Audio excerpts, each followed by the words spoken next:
Welcome to episode 1 of this unnamed series. I'ma watch, rate, and review every anime on VRV in alphabetical order. Eventually, starting at the top, we have A Bridge to the Starry Skies. Was this anime good? Not really, but it gets better at the end. Is it worth spending about 4.5 to 5 hours watching this? Depends on what you like. It's a slow slice of life with no real conflict. Was it worth it for me? Not gonna lie, up until the end, I fucking hated it. Make of that what you will. Spoiler warning from here on out. But we have this guy, Kazuma, the main character, I found really annoying, but he is strangely smooth at times. Ayumu, he's the other guy's little brother. Thank him for this anime. Ui, aka Kirby. Ibuki, basically what we get from the anime is that she's flat-chested and does archery. That's it. And Madoka, who met Kazuma as a kid. There's a few more, but fuck 'em, we'll go over it later. Episode 1. It opens with Kazuma as a kid playing with someone who we later find out is Madoka. Turns out he's dreaming. He visited the place once as a kid, and now he's moving there because his brother is sick. He needs clean air, I guess? Is that a thing? Probably, I don't know. Doesn't matter. The intro plays, and I will just say the intro is very much like most of this anime. Not for me. They are dumbasses and get on the wrong bus. When waiting to go back the way they came, a monkey says, "Mine!" and runs off with his hat, and Kazuma chases him. Does Japan even have monkeys? I'm going to find out right now. Apparently Japan does have monkeys. Alright. So that was a stupid question. The monkey knows exactly what he's doing and taunts him. He falls out of the tree and begins perving on the first girl he sees here. She leads him back because he's lost, and the show really wants to hammer home it's an anime by having him fall and they accidentally kiss. First off, they would have absolutely smashed faces here. They would both have fat lips at least, some chipped teeth at worst. It would have been a lot more sore than that. I'm just saying. I actually happened to find a realistic, real-life version of what would have happened. Ibuki sees them and rightfully accuses him of being a predator. Eventually they make it to their new home and has been rebuilt from the front. They get to their rooms after meeting the eccentric owner, and he goes to bathe, but of course there's a girl in there cleaning. Her name is Sumigi. He runs away into the owner and she gets uncomfortably close to an underage boy's penis and just says, "Oh, pink." It's a great line though. The next day, during introductions, Sumigi says, "I didn't really see anything." The owner then obliterates him by saying, "Not surprising with that size." Sumigi then laughs at his shoes after laughing at his penis earlier. He's in the same class as the girl he assaulted before. The outro plays and it has some very uncomfortable noises. Take a listen.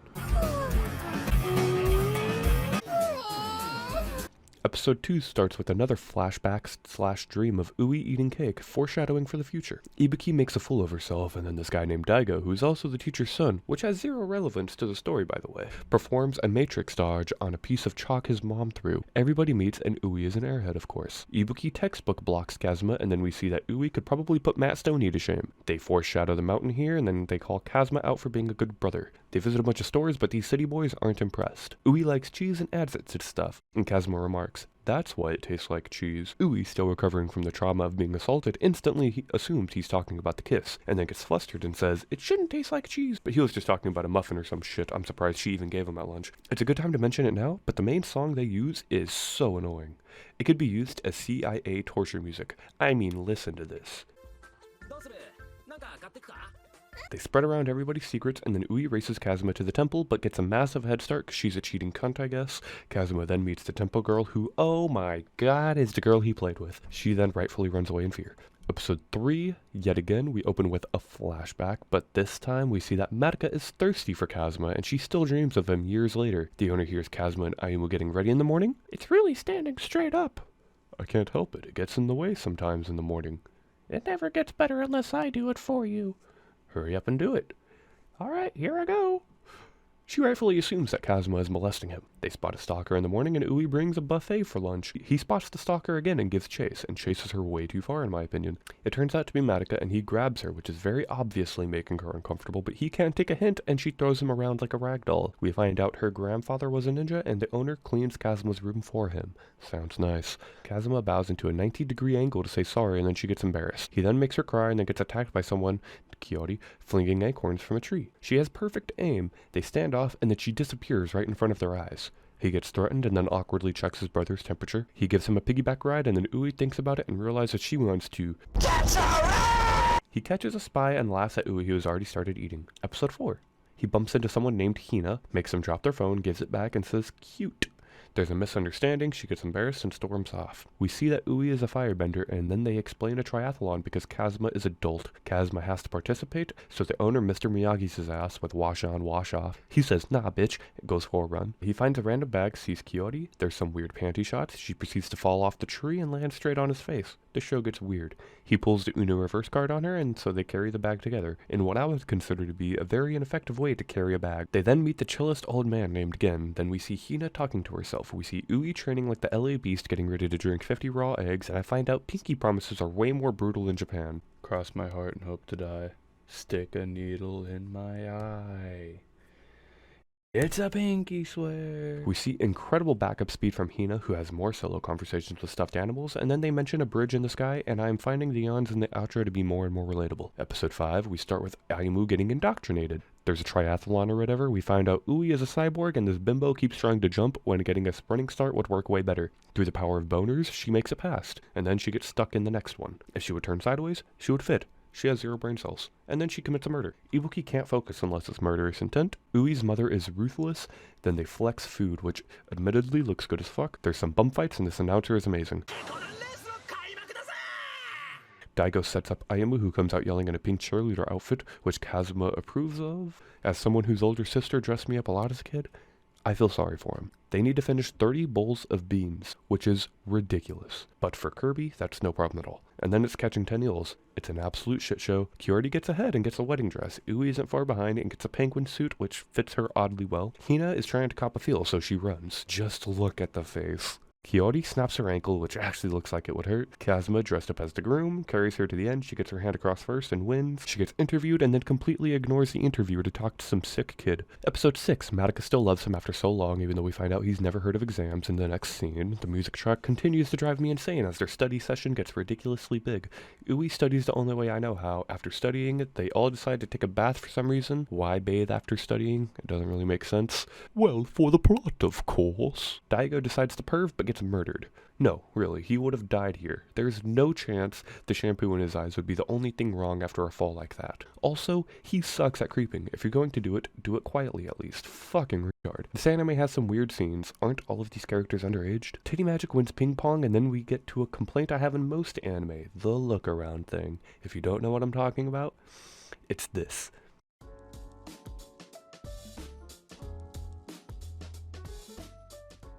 Why the fuck are anime characters so blind? She would have instantly seen them. It's not just this anime that does it. I've seen it a lot, and I'll be pointing it out a lot. Fuck it, let's move on. This episode, Ui has been feeling down. She refuses to eat, which is like me refusing a hit of weed. At night, Kazuma finds her and makes fun of her for being hungry. Older Ui made her some onigiri because she knew this would happen, and then Ui starts making her move on Kazuma. Episode 7, Ibuki and Ui yell shit as kids, and we find out Hina sucks at apologizing. Kazuma owns Kyoto at Street Fighter, and then we see a god at DDR, Kanase. Ui gets pranked twice, and another DDR god, Madoka, gets a fan base. They find porn at the arcade, and Madoka comes over a honey dish. Also, are karaoke bars really that popular in Japan? Regardless, I'm going to count the number of times they go to karaoke bars in anime, starting with 1. Right here. They foreshadow the viewpoint more, and all these people suck at tests. Makes sense that Ui failed, but Daigo too? Really? Really, Daigo? Ibuki is stressing about the bow shit, but playing it cool. After the bow thing, she turns into Danny Phantom and goes ghost on all of them. Kazuma goes ghost too, finds her at the viewpoint, he says the right things, and then they scream their feelings out. What happened to Salmonella? I touched an owl's dick! Episode 8 picks up right after episode 7 and shows Ibuki and Kazuma walking back. She doesn't want to be seen as a little bitch, so she makes him stay hush about the crying. They run into Ui, and she's still just as blind as when she was a kid because she didn't notice him standing right there. Ui is becoming a jealous hoe. We get a lot of unnecessary panty shots, and Hina still wants to apologize. Madoka's story about knowing Kazuma before this point has been totally useless, by the way. The anime wasted my time with it, so I wasted your time with it as well. The beach episode proceeds to be a beach episode. Kanase pulls out the gats, then Kazuma loses his ability to have children. He's teaching Ibuki how to swim and says, try putting your head in the ocean. So she does it, and the dumb bitch doesn't come back up for air. Fucking idiot. Ui continues to be a jealous hoe. The music takes over the voices in my head, and then Madoka and Ui talk about Kazuma and get in their feelings. They bring a watermelon out. Kazuma says Ibuki's chest feels like a little boy's, and then we see the true power of Ui. What a fucking hound. The anime gets really weird for a second or two. Ayumu wants to make Kazuma smile, and Hina finds this weird red thing and pokes it. Why would she poke it? She then calls it kawaii. No. Just no. She fails to apologize again, and Ui is a jealous hoe. Episode 9, we start with the embodiment of gluttony, eating the world, but just before she can, she spots Hina watching. Hina crap walks away. Kazuma finds her later, and she princess collapses. Then he's all, I guess even you could eat like that fucking filthy animal, and she makes a good point about him liking girls who can eat. She gives him the puppy dog stare, and it's highly ineffective. Or is it? He takes her in and leaves to go eat, and she embraces being a hobo. She explains she ran away, by the way, for reasons, and then she finally does a good apology. The owner finds out, so she forces slave labor as a punishment. At this point is when I started to enjoy the anime a little bit more. Before this, it was so boring. Her dad finds her and goes to take her back, but Kazuma is like, no you clown, she wants to leave to go to school to help you, not to leave forever, you fucking goose egg. That's why she ran away. And then the owner uses Intimidate, and it's highly effective. We see her parents talking it out, and then Kazuma gets challenged to a game of tug of war. Apparently they use tug of war as a way to settle romantic disputes. Tug of war. My ass is way too hairy to wear the outfits they are wearing, by the way, and the old ladies want his butt for their own. The game starts, and Kazuma has clearly never seen Squid Game. I predict that somehow, even though this guy is giant, that Kazuma is going to win. He gets a triple kill if you count himself and somehow wins. Happy ending, and her dad swings around. Woohoo! Now pay attention, because it seems like some time has passed, right? And it's nighttime, and, you know, things are moving, right? Well, episode 10 starts right after the tug-of-war game. What is the time placement in this anime? Last episode it felt like it ended after some time had passed. Why is this taking part right after the match? I guess it could just be a really recent flashback, but still, that's a confusing way to do it. Fuck it, let's move on. Madoka believes anyone he helps he's automatically smashing, and then we get another flashback/dream about them as kids. Madoka has been depresso espresso since the tug-of-war match, and then Kyoto accidentally reveals to everyone that Madoka likes him. So Daigo and Kanase want to get them together and get Ui and Ibuki in on it. Ibuki's like, nah, fuck this shit because she likes him, and Ui makes a tough choice between food and following her out. She makes the wrong choice in my opinion. Daigo and Kanase create a whole GTA 5 heist plan to get them together. Madoka and Kazuma go to the amusement park alone because everybody backs out at the last second, but Kanase and Daigo follow them. I predicted they would get caught. I was wrong. She then shows she can't hang when it comes to roller coasters, and she is a giant pussy in the haunted house as well. They have her homemade lunch, but all he's thinking about is Ui. Madoka couldn't make a move, but then we cut to them going on another date. Was this planned by them? Was it planned by the heist crew? Are they still watching them? I have questions. Kazuma is thick-headed as fuck, as any main character in an anime should be, but now he remembers and they talk it out. Then the show pushes really hard that they're together by showing all of their time together in the show so far in the credits, using a different credit song, and at the end it's revealed that she still has that fucking flower ring. I call bullshit.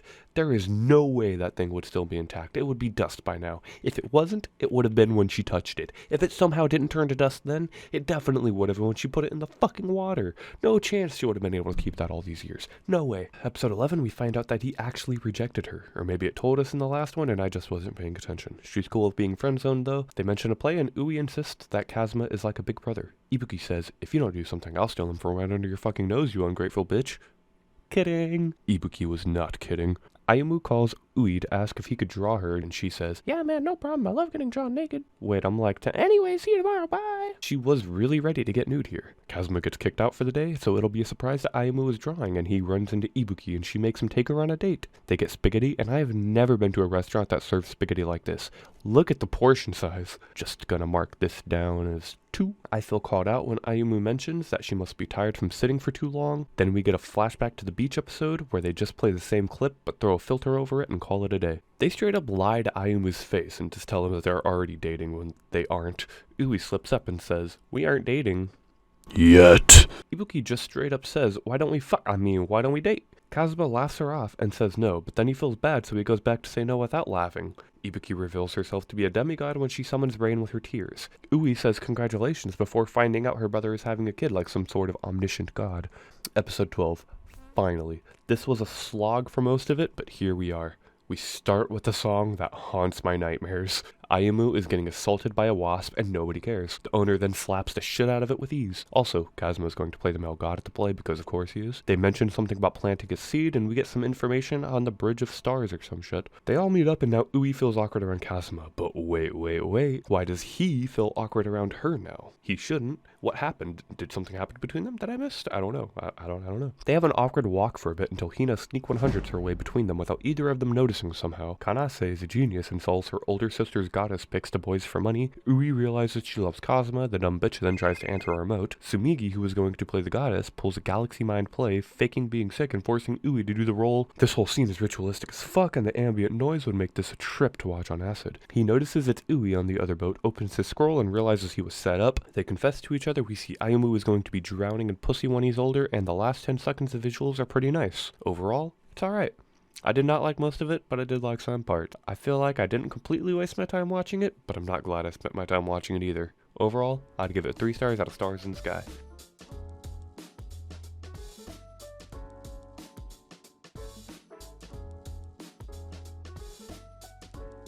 Episode 7, Ui and Ubiki. Episode 7, Ui and Ibiku. Oh my god, I can't talk. Episode 7, Ui and Ubiki. Episode 7, Ui and Ibiki. Episode 7, Ui and Ibuki. God damn. Episode 7, Ibuki and Ui yell shit as kids.